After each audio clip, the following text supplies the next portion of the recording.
Hola, de nuevo compartiendo a propósito de la oración, de lo que ésta significa, pero recuerden que apenas estamos metiéndonos en toda la historia, aprender una oración o aprender a orar. Y que partíamos del hecho de que los discípulos habían visto a su maestro orar y por eso le reclaman, enséñanos, así como Juan enseñó a sus discípulos.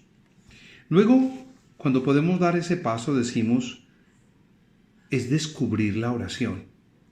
Es meternos de tal manera en esa historia que nosotros vamos descubriendo día a día lo que hay allí, inventarla, avivar ese dinamismo, que luego nos lleva a esa conclusión. No hay realmente ningún contenedor para la oración.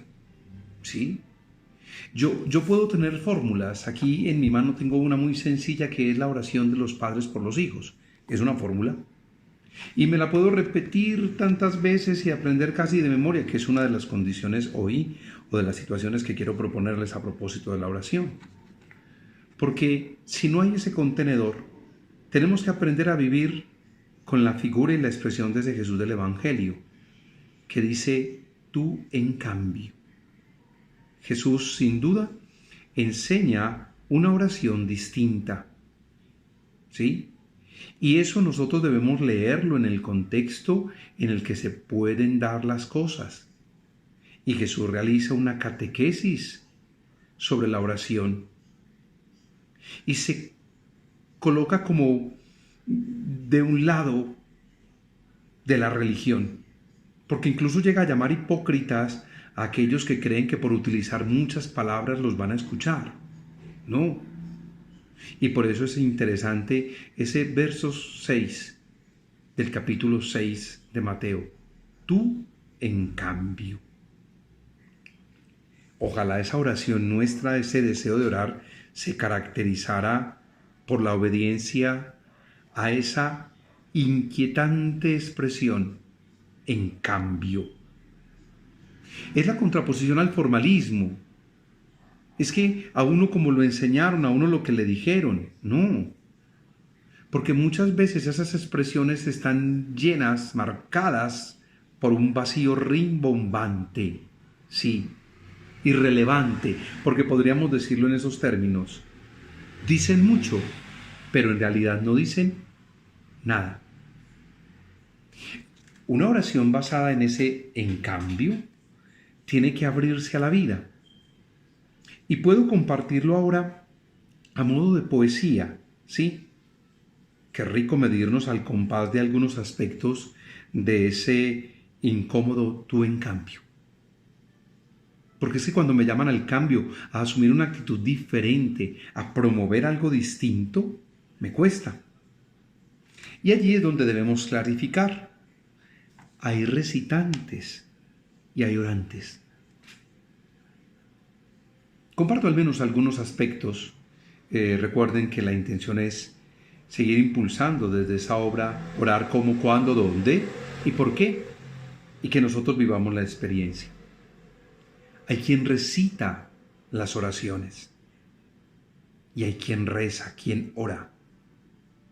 Esas dos categorías de personas están separadas por un abismo. ¿Sí?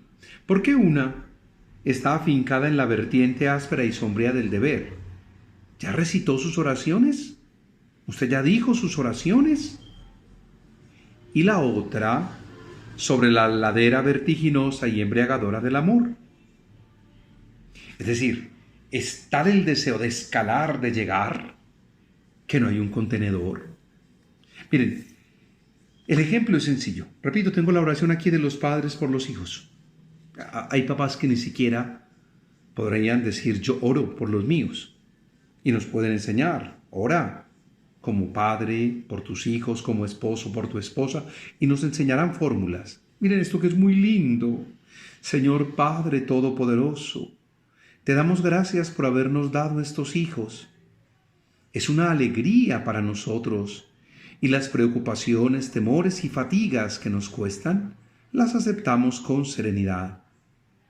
Ayúdanos a amarlos sinceramente. A través nuestro has hecho surgir su vida. Desde toda la eternidad Tú los conocías y los amabas. Danos sabiduría para guiarlos, paciencia para instruirlos, vigilancia para acostumbrarlos al bien mediante nuestro ejemplo. Fortalece nuestro amor para corregirlos y hacerlos más buenos. Es tan difícil a veces comprenderlos, ser como ellos nos desean, ayudarles a hacer su camino.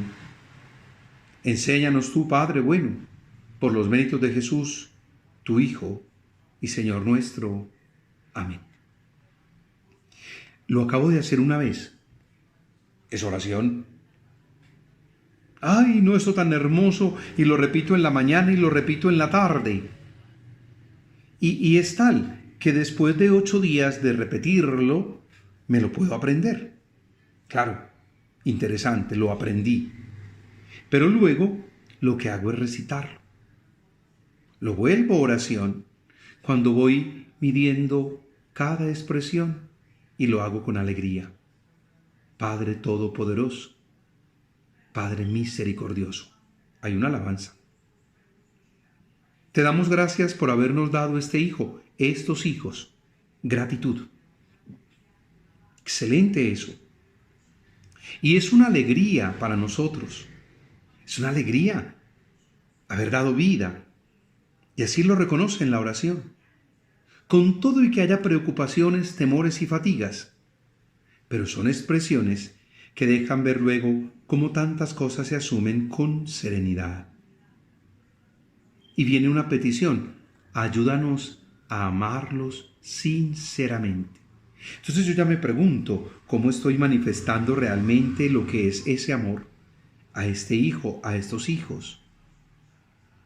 Desde la eternidad, tú los conocías y amabas. Aquí no estamos citando al profeta Jeremías: antes que te formaras en el seno materno, te conocía y te consagré. ¿Qué le debo pedir a Dios? ¿Sabiduría para guiarlos? ¿Revisar mi paciencia al instruirlos?